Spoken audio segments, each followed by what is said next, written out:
And just like that, we're live once again. The week just goes by so fast, and I look forward. Yeah, most people don't look forward to Mondays. Monday's my favorite day because I get to do my show and I get to talk to some great people. Hello, everybody. Welcome to the show this week. I'm your host, David Burrows, and this is the show live, broadcasting to you from Sarnia, Ontario, Canada. And the reason I say it that way is we are simulcast in about 5 different countries. We're going live right now in Australia, all throughout the United States, of course, here in Canada.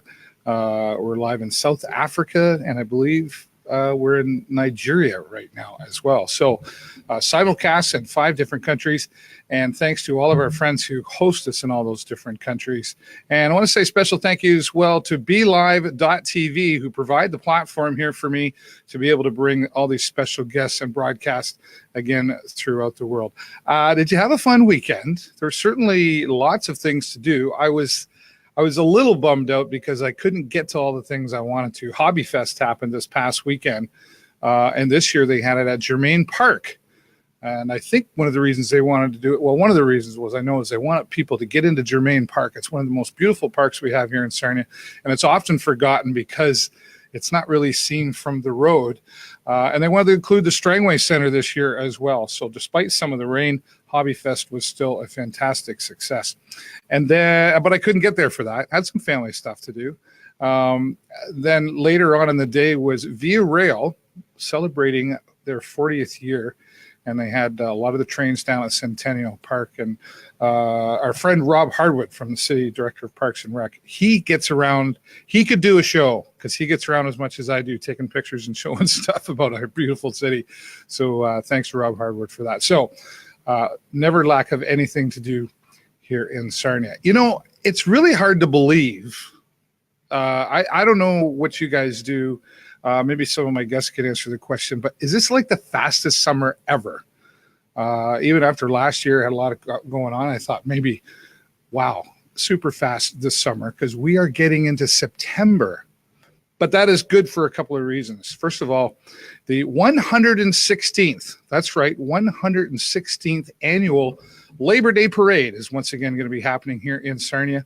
And I'm proud to say that I'll be down broadcasting live. I'll be down the corner of City Hall again this year, broadcasting the 116 years of a Labor Day Parade put on the Sarnia District Labor Council. And thanks to them for that. And I'll be there again, live streaming the entire parade. Starts 9:30 in the morning and goes till the last truck goes by. And I want to give a special shout out and a very special thank you to our title sponsors for that parade, Bluewater Power, who've been great supporters of the show here and the Video Show Network. And honestly, they're everywhere supporting the community. They're often sponsors of many, many things. So thanks, Bluewater Power.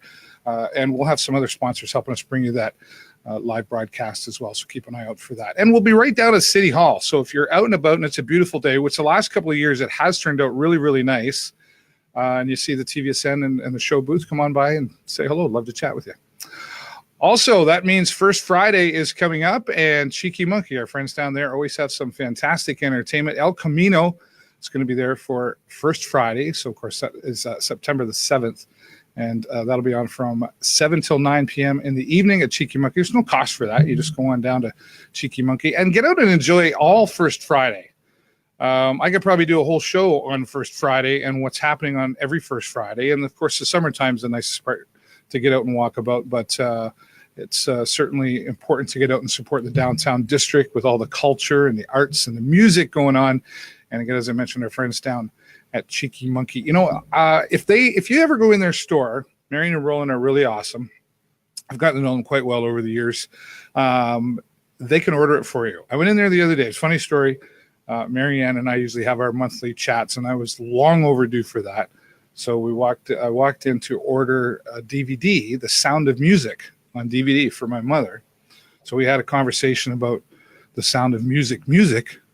And then I left, and then I got a message about 15 minutes later from Marianne saying, I haven't had anybody order anything Sound of Music in a long time. And 15 minutes after me, another lady walked in and ordered some music of The Sound of Music. So The Sound of Music is in the air, something like that. So make sure you get down to Cheeky Monkey. They've got all kinds of wonderful things in there. And again, for First Friday, El Camino will be in the house of Cheeky Monkey. If you like cars, Yeah, gotta love cars. Who doesn't? Even if you can't afford the fancy ones, who doesn't like a really cool looking car? And this is an event in support of United Way Sarnia Lambton, which is who we're going to be talking to coming up at the top of the hour here. And Enbridge and K106.3, big supporter of this, is going to be happening on September the 8th. So first Friday weekend, so the Saturday, September the 8th, starts 10 o'clock in the morning. I've made it out there once before. Some really cool cars out there, and K106.3 will be there again at 10 o'clock until 3 in the afternoon with all the cool cars. And Enbridge, I guess I should say, is going to be supporting us to put this on again in support of United Way Sarnia Lambton. And if you would like to enter your car in, I think it's only about $10. But all the details, just Google it, United Way and Enbridge, and it will show up on your Facebook. If you're on Facebook watching here, you can go there and find that. So another great way to support United Way here in Sarnia Lambton. Transportation Day. What exactly is Transportation Day? Well, it's all about transportation. But there's a lot of things you might learn about the transportation that's happening in our city as part of the Age-Friendly Sarnia initiative here. The committee has decided that 8 elements of age-friendly, one of them being transportation, to put together an event that'll be happening out at Lambton Mall in the Canadian Tire parking lot. And that will happen on September the 22nd. And coming up in the future, one of the leaders in that committee, transportation, Bill Yurchuk from Lambton Elderly Outreach, will be joining us to talk about that as well. So save the date again, Transportation Day coming up. All right. Well, I got to tell you, my first guest, I'm really excited because, well, he's probably the story of just wowness when it comes to a young age doing amazing things. I took piano lessons. Did you take piano lessons? Did you ever look back and go, man, I wish I'd have kept that up? Well, as young as he is, he hasn't stopped, and him and his friends are planning to wow you coming up to the Sarnia Public Library Theatre coming up very shortly. And he's sitting here in the lobby. I think we're ready to bring him in here now. And this is Alex Jackson. Hello, Alex. Hi, David. How are you doing? I'm doing fantastic. I really didn't know how else to introduce you other than wow, because you've been you're a pianist, and you started at what age?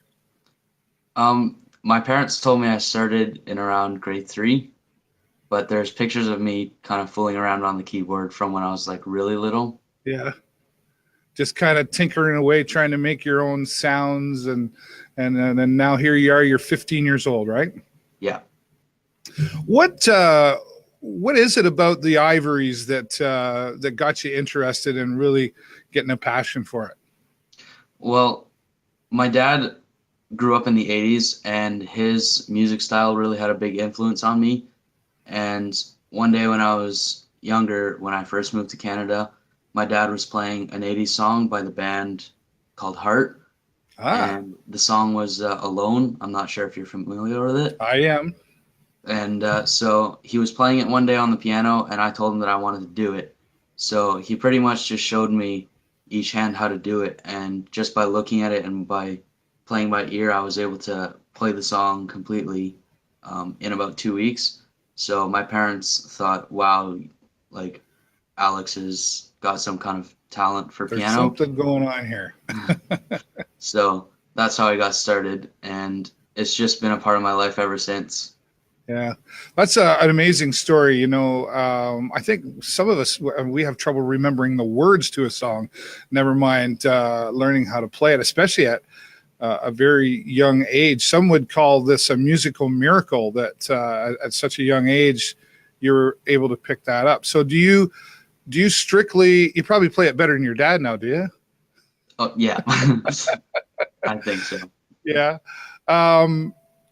What do you strictly play by ear, or are you a theory player as well?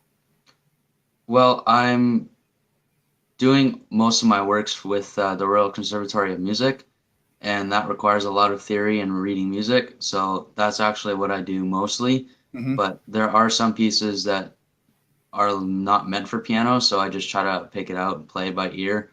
Yeah. And it's just kind of what I listen to, and if I like it, I'll learn it. But most of the time, it's classical music, reading the music. Right.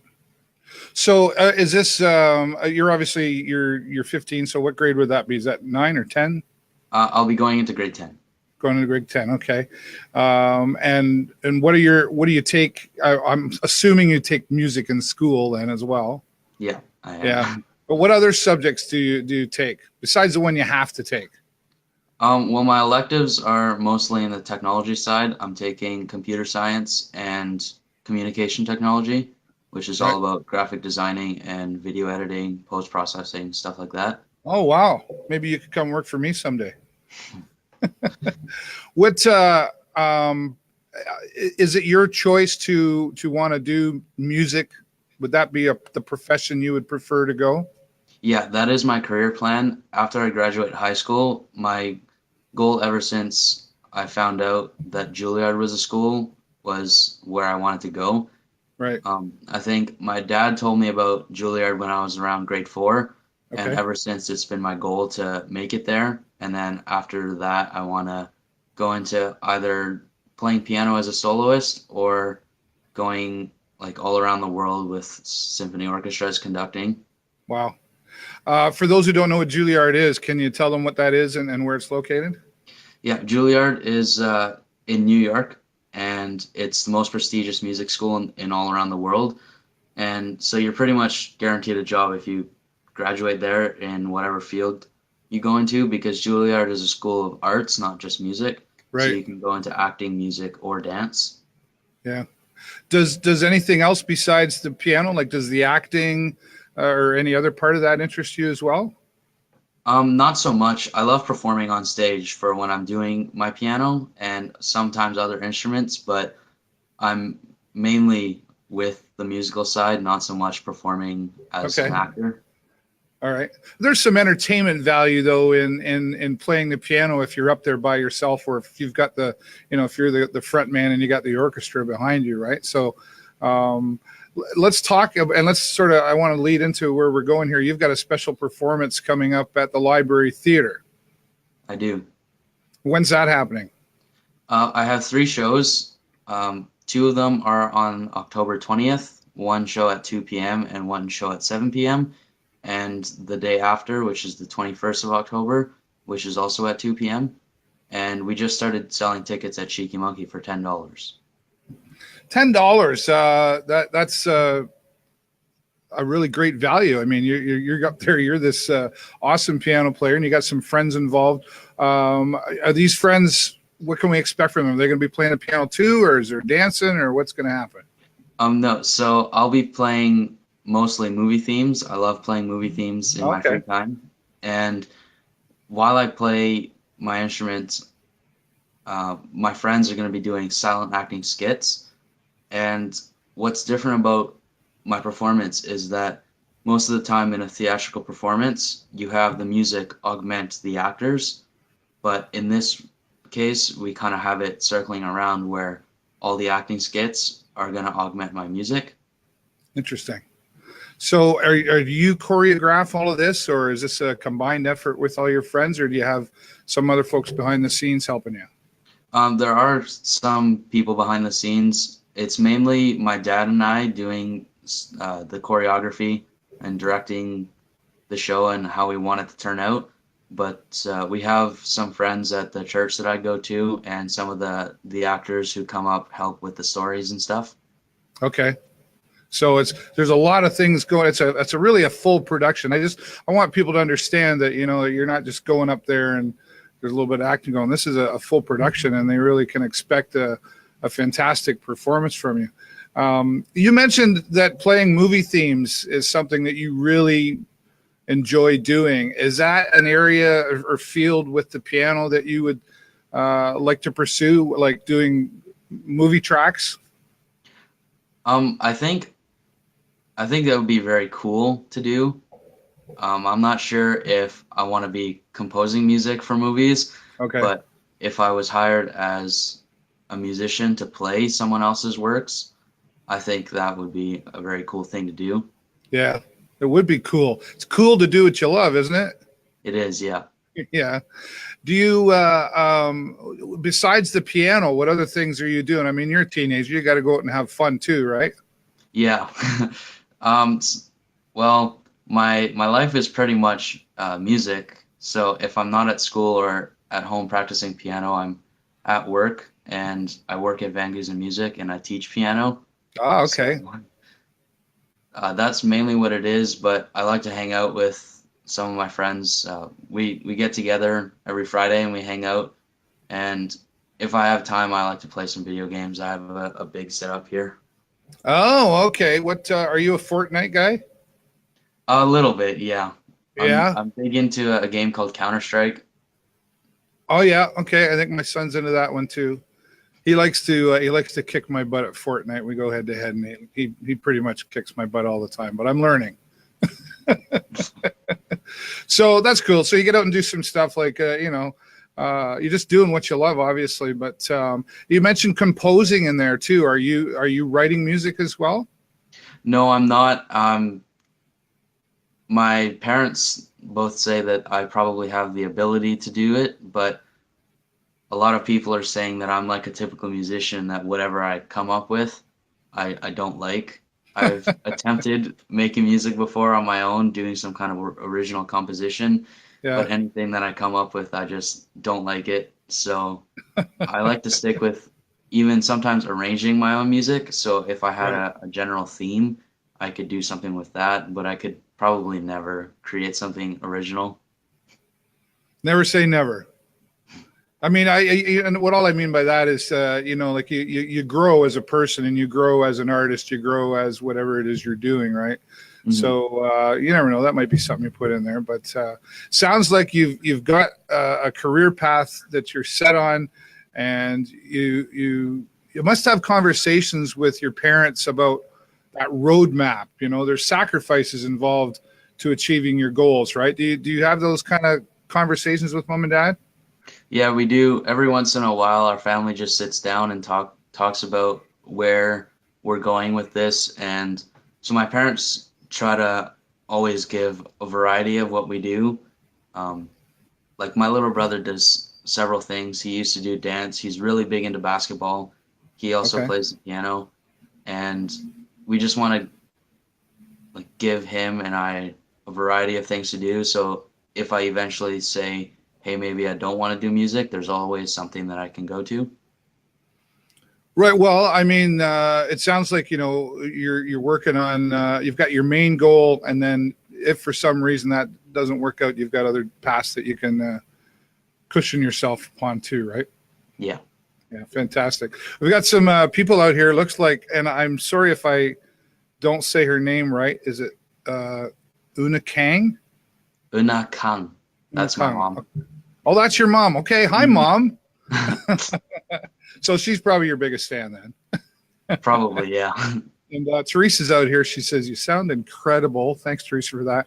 And actually, the Bluewater Boxing Club, who's one of our guests here today, and they're all about the motivation too, says, sounds like this young man has really found his passion. Good for him, already teaching others too, and finding ways to combine different arts with this upcoming live performance. So you've got some really great compliments in there. And another one, my dear friend Alfonso Peterman, all the way from Louisiana. He's a big YouTube personality, and he's all about going for your goals and reaching your dreams as well. So you've already just made some new fans here today. That's really good to hear. It feels pretty cool to have people who just enjoy stuff like this. Yeah. So this would obviously be an all ages thing. Like, young and old could come out and enjoy and appreciate the performance that you're going to give. Yeah, so the whole purpose of the show is just to entertain everybody. We picked a big genre of music so that not just the little ones will know what it is, but it won't also be older generations who only recognize it. I feel like if anybody from the ages of just a newborn to like 100 years old, you could recognize at least one point, one piece. Well, I'm not 100 years old, but I think I know what you mean. You can you give us a hint? Is there what is there some Disney in there, or is there what? Can you give us a couple of ideas?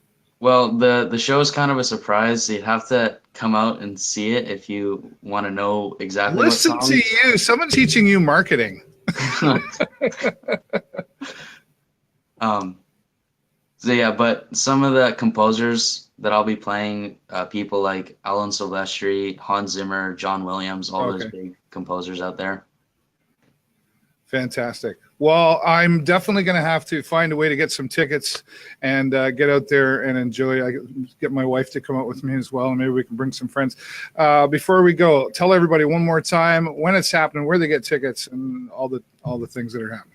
So we have 3 shows, 2 on October 20th, which is a Saturday. One show is at 2 p.m., one show is at 7 p.m., and we have our last show the next day on the Sunday, 21st of October, which is also at 2 p.m. You can get tickets at Cheeky Monkey, or you can come to Van Goosen and buy some tickets there as well.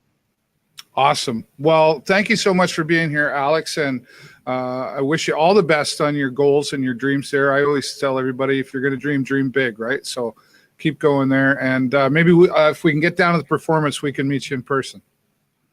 Yeah, I'd really like that. Thanks for having me. You're very welcome. You take care, and all the best to your family as well. You too.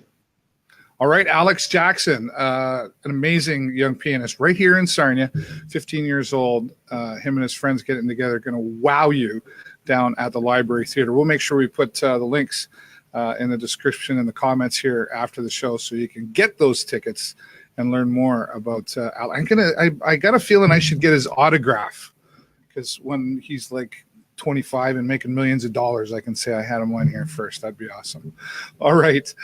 Moving on to our next guest here today, the United Way Sarnia Lambton, as we talked about earlier, some things that are happening here. But, it's like when they reach out to the community to raise the funds, where do those funds go? Do they stay here in our community? And if they do, what exactly happens to all those dollars? And how does it get decided where it goes? Well, we have the privilege right now. We have Executive Director Dave Brown joining us here today. How you doing, Dave? Good afternoon, David. I'm doing great, thanks. Fantastic. You're a busy guy, so I appreciate you. Or maybe we got you off work early today, did we? Well, you're okay. I mean, you certainly didn't take me for music lessons, because I have zero musical talent whatsoever. All right. Well, you can get the ticket and go out and see young Alex there and maybe learn a thing or two. Sounds like a great show. I think it's going to be fantastic for sure. It's always nice to see young folks doing what they love as well. Absolutely. David, I know you have a lot going on with United Way. I mean, you've been executive director for how many years now? This would be my 32nd or 33rd year here at the United Way. Wow. They must like you, or you must be doing something right. Or very blessed. Very blessed. Well, you talk about being blessed. You and I both recognize this community, Sarnia Lambton, very generous community, especially in dire straits, dire times of need. Community comes together. But I think it's probably a regular question in daily life for you. Where does the money go? Well, one of the things that set the United Way movement apart from most other organizations is we're all autonomous and we're very local. So I'm pleased to say that all of the money raised in Sarnia Lambton is used in Sarnia Lambton. Yeah. We have a 15-member volunteer board of directors whose job it is to not only decide where that money goes and how it's spent locally, but to set policy, to set budgets, and all of that thing. So it's people right here in our community that are making those decisions. Right now, David, your listeners would be interested to know that we've got 19 funded agencies that provide 35 programs and services throughout Sarnia Lambton. Wow. It's got to be difficult to decide or where it goes, though. I mean, I'm sure everybody needs money, right? So I'm sure you have a lot of people that apply. You probably have to say no sometimes. We do. We actually have two funds available. One is the general campaign amount, which is about 95% of the available allocations. It goes to those 19 agencies. And to keep costs low, David, for both ourselves and the agencies, we make those critical funding decisions once every 3 years. That way we can free up the agency more time to provide service and free up more of our time to provide day of caring and that kind of thing. The other 5 or 6% is what we call venture grants. And those are 1 year grants that any charitable organization with a registered number with CRA can apply at any time. So for example, we could grant a proposal next week, if that's when our next board meeting was. And they're for 1 year. So you're right. It's very difficult to say no, but sometimes we have to. Yeah. Well, I mean, it's a money world, and you can't do everything, but you raise a significant amount of money. Like we're talking millions of dollars is needed, right? What was your goal this year so far? Well, our goal last year was $2 million. And to your point about how giving Sarnia-Lambton is, it looked like we were going to miss it in the end of October, beginning of November. Okay. But the community rallied together for us, and we ended up surpassing the goal by $8,000. And typically we announce the campaign goal just right around this time of year. But this year we're going to do something a little bit different. We've got the Sarnia Sting black and white game Wednesday night at the Progressive Auto Sales Arena. And we're going to take that opportunity when we're dropping the puck. Campaign chair Vicky Descharme will be there. And she's going to take that opportunity to announce what this year's campaign goal will be. Oh, wow. Okay. So we're going to, we got to wait till Wednesday though, right? I have to wait till Wednesday. And I saw you try to get that out of me, but not quite. Well, that's okay. That's a good way to tease people to come on out to the black and white game, which I know is a big, it's one of the many signature events that you rely on to bring in part of that $2 million. And the black and white game, this is a free game to attend, but asking for donations. Is that right? That's right. We're very proud of our relationship with the Sarnia Sting Junior Hockey Club and all of their fans. You're right. The admission is free, but we ask for a donation. We'll have a 50-50 draw and a raffle on a jersey. And we kind of look at this as our unofficial campaign kickoff. Of course, the regular campaign kickoff is our Day of Caring on Tuesday, September the 11th. But really, it's the black and white game that really gets the fundraising going. Yeah, well, it's also how us hockey fans know that summer's over and Sarnia Sting season is about to start. You do some other things there too, though. Do you still do the test drives? Was that something that happens too? We're not doing the test drive this year. I guess Florida Canada has changed their focus a little bit, but we did do that the last couple of years with Lambton Ford, which are also great partners, and we're talking to them about maybe doing something differently this year with Lambton Ford, more on a local. Okay, all right. What's it like? I mean, I know we talk about our community, Dave. You and I have had this conversation many times about a giving community, but what are some of the challenges that really come along the way? Are you limited to things you can do to raise money, or is it unlimited to your creativity, or how can you speak to that? Certainly, creativity is a big piece of it. But there's a number of laws and regulations we have to follow, of course, as well as the direction and policy set by our own local board of directors. Okay. So, there's some things that we wouldn't necessarily get into. We may let other organizations do them, or in some cases, other organizations have already, set the standard. So we, like art auctions, for example, we don't get into the art auctions. There's a number of charities that do that. Our biggest thing, David, is the payroll deductions. Oh, yeah. The more people we could sign up for $2, $5, $10, $50 to pay, the better it is and the easier it is. It's efficient money to raise. I mean, it doesn't cost us a lot of money. In terms of the receipting, that typically is done on T4s. So supporting United Way is a very, very cost-effective way of fundraising. And for people to support the United Way, payroll deduction, or if they're retired or have an at-home business, donating through the mail or online is growing as well. Okay, so if I have a local or small business or a large business that I work at, right, I could suggest that I say, hey, let's hook up this United Way donation campaign, and you guys come down and set that all up. Absolutely. In fact, we love coming out to small businesses, some with just 5 or 10 employees, and talk to them about the United Way. Maybe there's some misconceptions, or maybe somebody came from out of town and talked about their United Way. But it's something that we can talk about where their money goes, how it's being impacted in our community, because all the programs and services we fund have a measurable outcome that's measured against goals and objectives. But the other thing, David, is sometimes you don't know about the programs and services unless you need them. So it's a great opportunity for us to talk about some of our seniors programming, for example. David, the Red Cross has 126 individuals over the age of 90 who live in their own homes, who rely on any one of 3 Red Cross programs all of which are funded by the United Way. And our seniors population is growing more and more in our community. Yeah. There's a number of seniors who don't have adult age children in our community. They've had to leave, but they still need to get to Life Labs or to the grocery store, even to the hairdressers. And so that's where that's just an example of some of our funding for the seniors programs. But if you've got if you're caring for a mom or a dad, you may not know those programs exist. But by giving to or supporting the United Way campaign at your work site and inviting a United Way person to come down and talk about the United Way, we can give you contact information and really news you can use. Yeah, well, I was going to say, I think you mentioned that misconception. You know, that's why I wanted to talk about the money does stay here in Sarnia-Lambton and just exactly how it works. And I think you make a really good point there, Dave. Those services that until you need them, right? And as simple as getting to get your hair cut, like you mentioned, you know, we take that for granted, you know, and or just being able to get to the bus stop or to the groceries and all those things that at our stage of life we take for granted. Is educating the community, is that a large part as well? Like, do you go out regularly to events to promote and I like to say educate the community on what you do? Absolutely. Myself and some of the other staff here at the United Way, board members, we're all available to come out and talk to groups.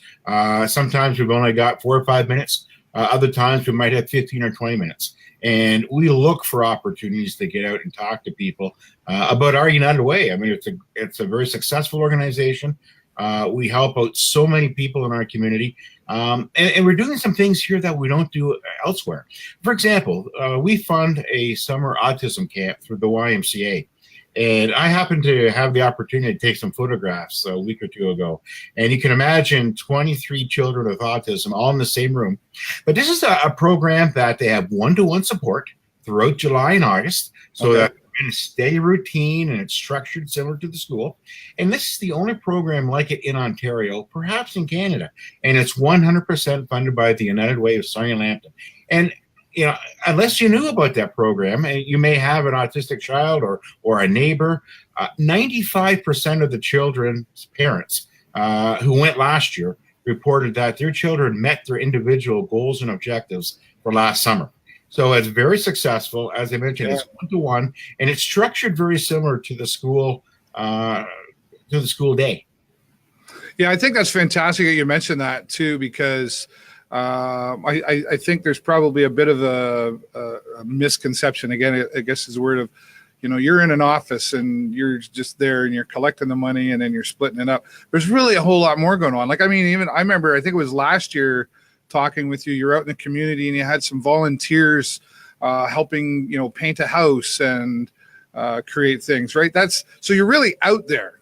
Absolutely. You're referring to the Day of Caring, which I can't remember. I think 20 or 25 years we've done Day of Caring. And almost every one of those years, it's been our official campaign kickoff. Last year, we had 221 people who, for the day, rather than show up at the regular workplace, they showed up at an agency or at a home of a senior and did some work for that senior or for the agency, all free of charge. And sometimes it's that Day of Caring that is enough to keep that senior in his or her own home for one more year. I mean, while the seniors maybe they're cleaning out the gutters, they're also making sure smoke detector batteries are replaced and are making sure the back deck is safe and it hasn't become subject to dry rot. There's in the gratitude from seniors, many are widows or widowers, is unbelievable. Generally, when people do the Day of Care in the first year, they can't wait to sign up to do it again the next year. And you're right, it's an example of your United Way dollars here at work. Yeah, and the people supporting it, you know, like I say, these are people that are taking a day off of work, giving up a day's pay, giving up their time, asking their boss for time off, that sort of stuff. So it's got to give you some warm fuzzies, though, what you do. Very much. I mentioned at the top of the interview how blessed I am. It's a great job that I have. I meet some wonderful people. I've had the opportunity and still have the opportunity to work with some very intelligent, great volunteers on our board, awesome staff, and the agency staff themselves. And whenever you have a down day, you just have to go visit one of the agencies and to see the smiles and the anticipation, and it's terrific. It really does give you warm and fuzzies. You're right. Yeah, and I know I've talked before too about your team that you have there. I know you've got some great people. And of course, you and I agree that when you surround yourself with great people, great things happen. And that's obviously the team that you have there at United Way. You're right. And it's a small team. I mean, we raise over $2 million plus the programs and services that we provide. Plus, we run the United Way Future Fund, which is an endowment fund that's all geared to keep costs as low as possible. There's only 5 of us in total, which is very small for an organization that raises that much money. But we do so with technology and by having the best people. Yeah. So you said 12 people? No. 5. 5. Wow. Okay. 5 staff, which is very small for United Way of our size. Yeah. Well, fantastic. Well, kudos to your team as well then for all that you do. And I guess we'll see you down at the black and white game. And I'm hoping that we can get you. Can we maybe catch you pre-game to go live with us down there? I will be there, and I would be pleased to do so. Yeah. Okay. Well, we'll look forward to it. It's always nice to see it too in person, Dave. I know we do a lot of similar things together, so it'll be nice to. It's been a while since I've seen you in person, so I'll look forward to it. It has been, and I look forward to coming back, Dave, as a regular guest on your show. Thank you very much for having me. Yeah, for sure, Dave. Thanks so much. Enjoy the rest of your day, sir. Thank you. You too. Dave Brown, Executive Director from the United Way Sarnia Lambton. And as Dave just mentioned, we're going to have him here regularly, once a month, I believe the last Monday of the month. Dave will be joining us to keep us updated on your Sarnia Lambton United Way and what they're doing with your dollars that you're donating. And I think it's important to just revisit for a moment that Dave said there's many ways for you to donate to Sarnia Lambton United Way. One, it's obviously easiest, is to have them come down to your place of work or your business that you own and get signed up for payroll deduction. So that sounds like a great way to donate and keep the dollars here in Sarnia Lambton. And if you want to find out more, Dave's going to be down at the black and white game. You can probably tug on him and talk to him for a little bit. He likes to chat about his passion, which is the United Way Sarnia Lambton. And that is puck drop 7 o'clock down there for the Sarnia Sting black and white game against supporting United Way. I will be down there. Going to be there for all the Sarnia Sting home games again this year. We'll be going live. Hopefully Dave can join us down there as well. Donations simply at the door and a chance to win some cool stuff down there too. So thanks again, Dave, for being here. All right. Well, the boxing world is popular around here in Sarnia Lambton as well, and it's become more popular here on the show. We've been involved in a few of the events, and we've talked to some of the local boxers. And last week we had Dylan Taylor on the show, and he was going down to Guelph to claim some fame down there. And as it turns out, he did. And we've got one of his coaches from Bluewater Boxing, Wade Fleming. Thanks for joining me, Wade. No problem. Glad to be here. Right on. You're a Blue Jay fan, are you? Yes, I am. I didn't know that. You're a Sting fan too, though? I'm a Sting fan. I was listening, I swear. All right, perfect. Thanks for joining me, Wade. I know, our paths seem to cross quite often. I think we're probably going to more in the future soon. But For sure. The Bluewater Boxing Club, there's more than I know. We're going to get to talk about Dylan here and his victory, but there's really more going on at the Bluewater Boxing Club than just boxing. I like to think so, yeah. We're pretty deeply involved in the community. So I like hearing about programs like the United Way there too, because we're involved with a similar program where all of the dollars stay in the community, and that's Noel's Gift. We always help out with Noel's Gift of Fitness.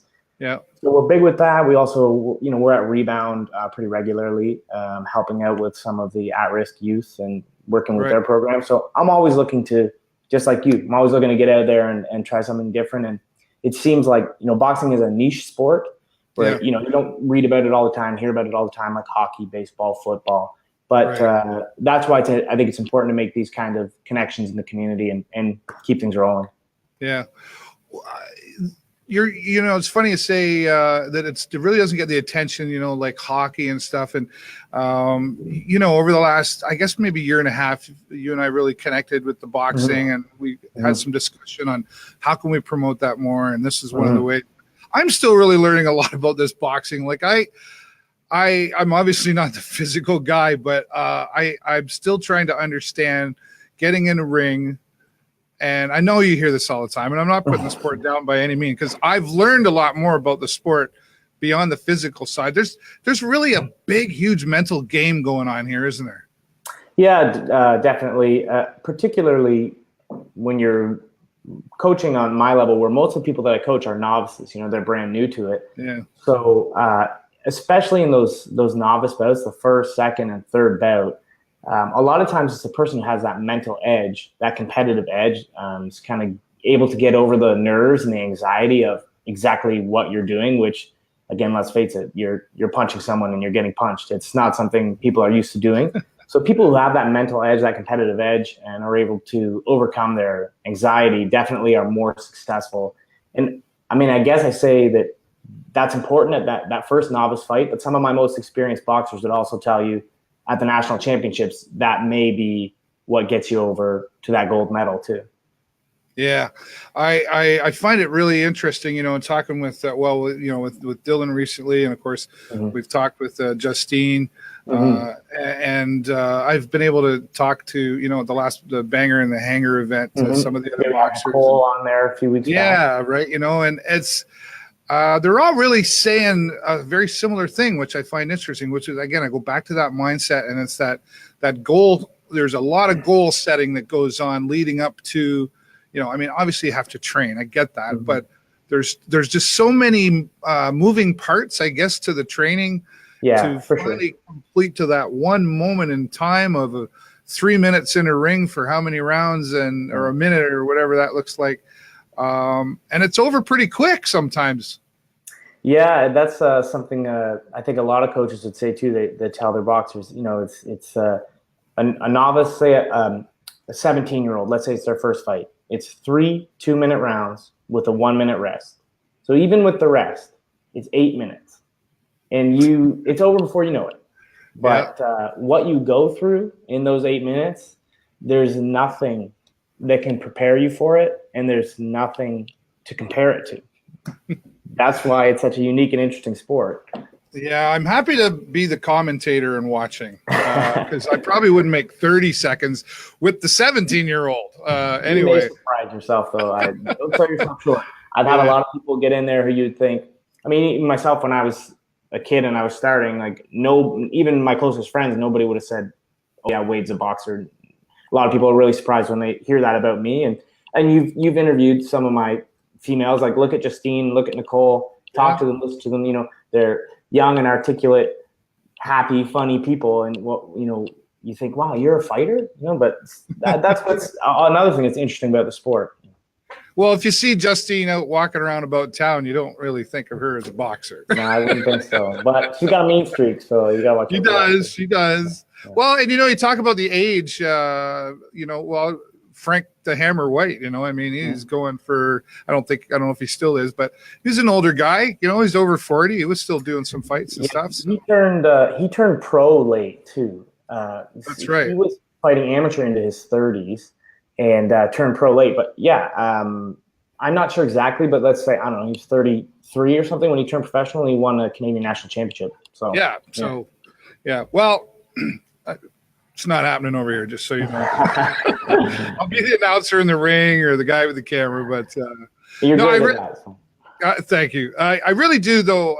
Sincerely, I appreciate the effort that goes in, and I've had some great conversations with Tom Hennessy, who's part of your club and coaching as well, and he talks a lot about the commitment level, and he says he's often impressed by the commitment level of the young people, because let's be honest, when we're young, we're going in a lot of different directions. We're kind of trying to figure it out, So to get focused on one prize, there's got to be some obstacles involved in that. For sure, and it's not for everybody. And I'm just as satisfied when I have people who come in and say they start when they're 15 and they have 2 or 3 fights, and then that's it for them. They find something else. That's totally fine with me, because I think that in those 2 or 3 fights, like I said, in those 8 minutes, you learn a lot about yourself. You get a lot of great experience. So it's not for everybody to stick with. But But that's why, like, I'm impressed what was the young man, the pianist you had on before? Yeah, Alex. Yeah. Alex. So I was really impressed listening to him and thinking about, like, wow, this kid, he found it. He found it and he stuck with it. Because for me, like, I started boxing when I was 14, but I was wishy-washy. I was in the gym, out of the gym, even though I always knew it was what I loved. But like you said, you're a teenager, you got things pulling you in different directions. And sometimes it takes you a long time to really figure out exactly what it is you want to do and what is your passion and what is the level of commitment that you can give to it. So yeah, I was really impressed with listening to that young man. And again, here it is. I'll say it. This composing and playing the piano, it's comparable in its own way to what we do, to pugilism, to fighting. Yeah, absolutely. Well, the in and out, even Dylan Taylor, he talked about, he was in for a while and then he was out. Life got in the way, work. He's a little bit older. He's 21. So he's really trying to figure it out. Yeah. And he has a very difficult schedule with, like, working for the Coast Guard. He's home for a month. He's gone for a month. He's home for a month. He's gone for a month. But he comes from a boxing family though, right? Like, his grandpa's Tim Taylor, a legend in the boxing world around here. So he was, born in the gym. That's another thing, is I think it's easier to get kind of worn out with it. He's in the gym probably as soon as he could walk, he's in the gym. Yeah. So for him, it's been a lifelong venture. So definitely understandable that he would have these moments where, okay, do I really want to do this? But more recently, he's been very committed to it. Like he told you, he lost a lot of weight. He scored a couple of big wins recently. He's going to be home for the next big tournament is the Silver Gloves in October. So he's going to be home for that. And I think gold medal, but we'll see. You are the positive one, though. Every time I talk, you talk about your fighter. Well, what's the alternative, right? Yeah, right. Let's talk about Dylan. And he won his fight down in Guelph. Yes, he did. Yeah, he looks pretty happy there, obviously. Talk about this fight, because you were down there as well, weren't you? Yeah. I was working his corner. Me and Dylan's mom, Mandy, also a fighter and coach herself. She worked the corner with me, and Dylan did well. His opponent, Aldo, he's from Burlington. He's got a great coach. He's a good boxer. He's in really good shape. It was a very well contested match. Okay. And Dylan actually suffered a point deduction. So we were on the brink there in the third round because he lost the point. And I told him, he really needed to pull it out after that. And he finished really strong and showed he was that proven commitment, like I told you, and like he talked about with you, that he's been sort of re-energized lately. He showed it in that third round. He pulled one out of the fire and got a really close win. Yeah, well, I was texting him the other day, and we were hoping to have him here, but I know he's got a busy schedule. But you could, even in the text, you could tell that he was super excited about what. Yeah, and he's one who doesn't wear his emotions on his sleeve. So if you could tell that he was happy, then he must have been ecstatic. Yeah, he was for sure. I know we just had a Banger in the Hangar not too long ago, and we put that out there. Is there any other events coming up that you can talk about yet?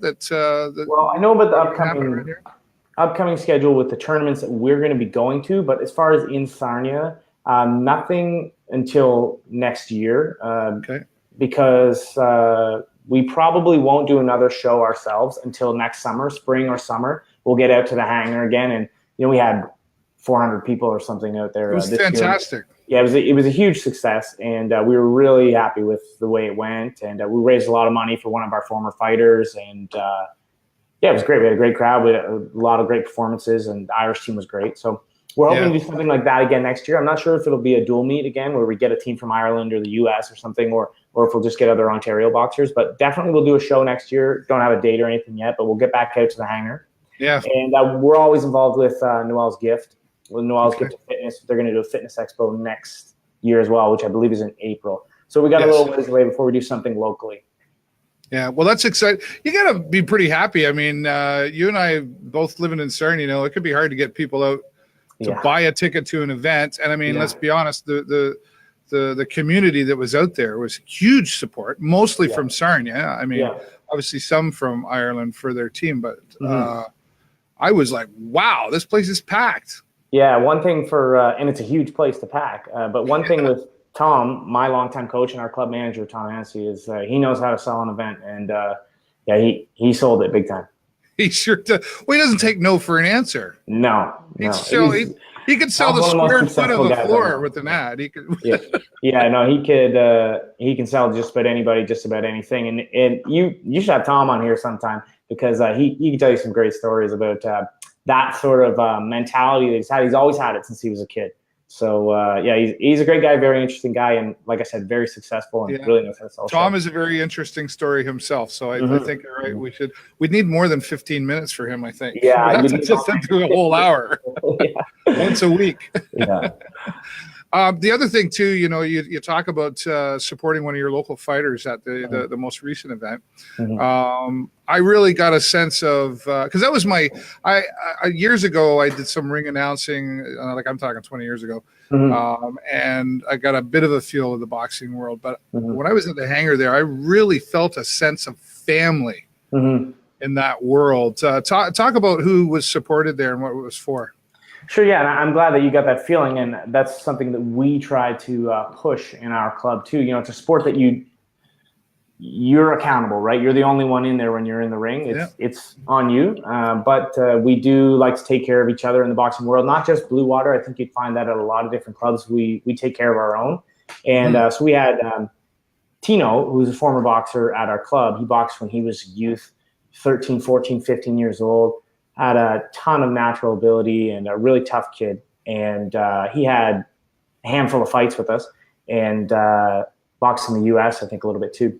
And he has cystic fibrosis. And he's actually had it, as far as I know, his whole life. So he battled through that while competing, which is, I mean, I look at it in hindsight, it's just shocking. The things and he won. I think he only lost one fight. He was a really good boxer. And he's got double lung transplant coming up in the near future. So we were fundraising for him to help support him with that. The extra costs that go along with, going back and forth to Toronto for his appointments and hotels and things like that. So he doesn't have a date set for it, but he does have a double lung transplant coming up. So I think we raised $3,000 or something for him. So, which again, in a small community, raising that much money, it's huge. At one event well, and what was great too was the person that won the 50-50 draw. They just said, just keep it, right? They gave back like $1,500. They said, it was a lot of money, and gave it right back. Yeah. So, I mean, if you were looking to create that family atmosphere when that kind of stuff goes on, you guys are very successful with that. Because even my son, he's 18 and was there with me that day, he was like, in his own teenage words, said, "Wow, this is really cool, Dad." Like that's pretty cool. Somebody just did that, So when the younger generation's picking up on that too, that's you've done well at that for sure. Well, thanks. It's great to hear. Yeah. What would you say to somebody? Obviously, you welcome new people to come out, unless their name's Dave Burrows. You welcome people to come out to the club, and they just. Can they try it out to see if they want to do this boxing thing? Or definitely. So the thing I tell people when they reach out to me, if they reach out to me on Facebook or they give me a call or they stop into the club, is that I'm not. I don't do this for a living, right? I'm a volunteer. I'm not out to snake anyone out of their money. So if you don't like it, it's not for you. It doesn't fit in with your schedule. It's no problem to me. So I tell people, come out and try it. Give it a try a couple of times. Come out for first week is free, and if you don't like it, no problem. And I mean, it's pretty cheap anyway beyond that, but I like to be clear to people that it's for everyone. So we train 4 days a week. You can come all 4 days. You can come one day. It doesn't matter. And if you're 4 years old, if you're 90 years old, boy, girl, man, woman, big, small, beginner, experienced, if your goals are just to lose a little weight or to become champion of the world, I don't care. I want you there. Okay, fair enough. So no holds barred, apparently. But in terms of the actual fighting and the sparring, there are rules, but no holds barred in terms of who I want there. Yeah. Whoever it is, come on in. Well, you kind of led me into kind of had one more question, and I sort of talked about it a little bit with Dylan. You must get some people, young people, that come in sometimes, and they sort of have a street fight mentality. They just kind of get in there and go, and I've seen a fight stopped because somebody's fighting that way, right? So you say there's rules. Like there is, it's boxing, it's not fighting. Sure, yeah, and when I say fighting, I only talk about it in layman's terms. Actually, we do tend to say, like, I want to get myself on this word. I should say athlete, not fighter. Right. You know what I mean?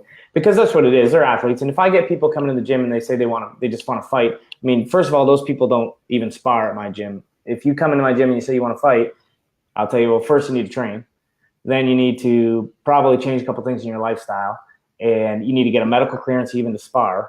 Then you got to put that headgear on. You know what I mean? It's nothing like what you may see in, I don't know, in a movie, or what you have this vision in your head of, you know, what a club might look like. It probably doesn't look like that. So, you know, some people, though, they have this style of competing where you'll say it looks like they're street fighting. And some people, that still is their style. They have 50, 60, 70 fights, and that's what they do. They pressure fight, they volume punch, they go. They're dependent on their cardio and their durability, and that's fine. Not everybody floats like a butterfly. You know what I mean? Yeah, that's right. Okay.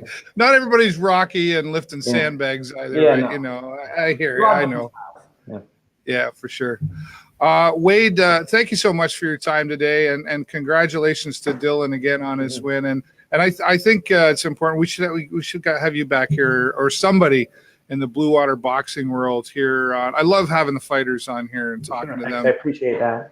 And highlighting. Any final words before I let you go? Yeah, I do want to mention we had a couple other boxers compete on the weekend. So we had Emma McLaughlin, who's a fantastic prospect. She's a city and regional champion wrestler as well. I always say that wrestlers, you don't think that it would translate well into boxing, but it does. Even though you're not punching when you wrestle, you're used to that. Justine's an example of that. Justine, also an excellent wrestler. So Emma's an excellent wrestler, kickboxer, training MMA and stuff. And she lost a really close fight on the weekend.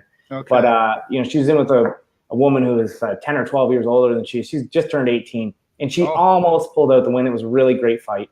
And I just want to give a shout out to her as well. And Caitlin Clark, another one of our competitors, maybe our most experienced competitor. She's had 70 or 80 amateur boxing matches. She's a national silver medalist. She lost a really close split decision. I heard it was really close. Yeah, I thought we earned it, but hey, that's the boxing game. You can't go complaining about every fight. So I just wanted to give a shout out to them too, because we got a lot of competitors right now. We got 10, 12, 13 competitive athletes right now. We've got a lot of people busy fighting, and we're looking forward to a good fall as well. So anybody wants to come out, come check us out. Send me a message on Facebook, Bluewater Boxing Club, if you have any questions. That's awesome.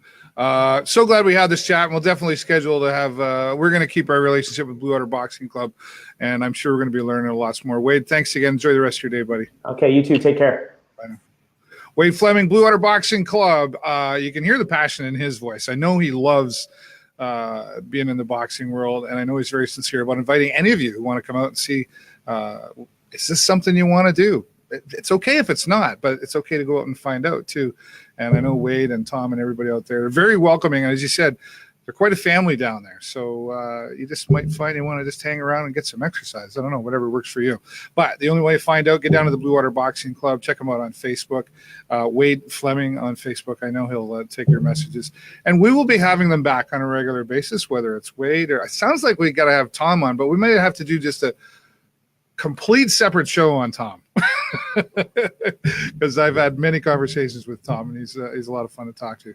Well, an hour flies by when you're having fun and doing what you love, right? And here we are doing what we love today, talking to people in our community. I want to say thank you to all my guests one more time. Alex Jackson, age 15 years old, a young pianist here in Sarnia, him and his friends getting together in October down at the Sarnia Public Library Theatre. Just go on Facebook and find out more about that. Get down to Cheeky Monkey. Say hello to our friends down at Cheeky Monkey.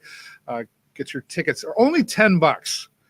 No reason to not go and be entertained for this event. I know I'm going to be there for sure. So thanks again, Alex Jackson, for joining us. And of course, we had Dave Brown, Executive Director from the Sarnia-Lambton United Way. Some great information there, and we'll be having him back once a month to talk about what's happening with the United Way here in Sarnia-Lambton. And of course, once again, Wade Fleming from Bluewater Boxing Club. So much more we could talk about. If you enjoyed the show, please, down in the comments below, give us a 10. That means we're doing some things right around here.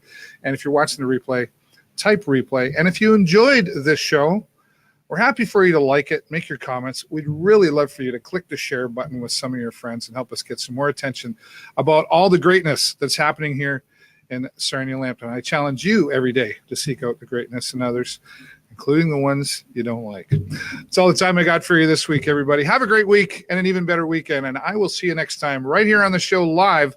Bye for now.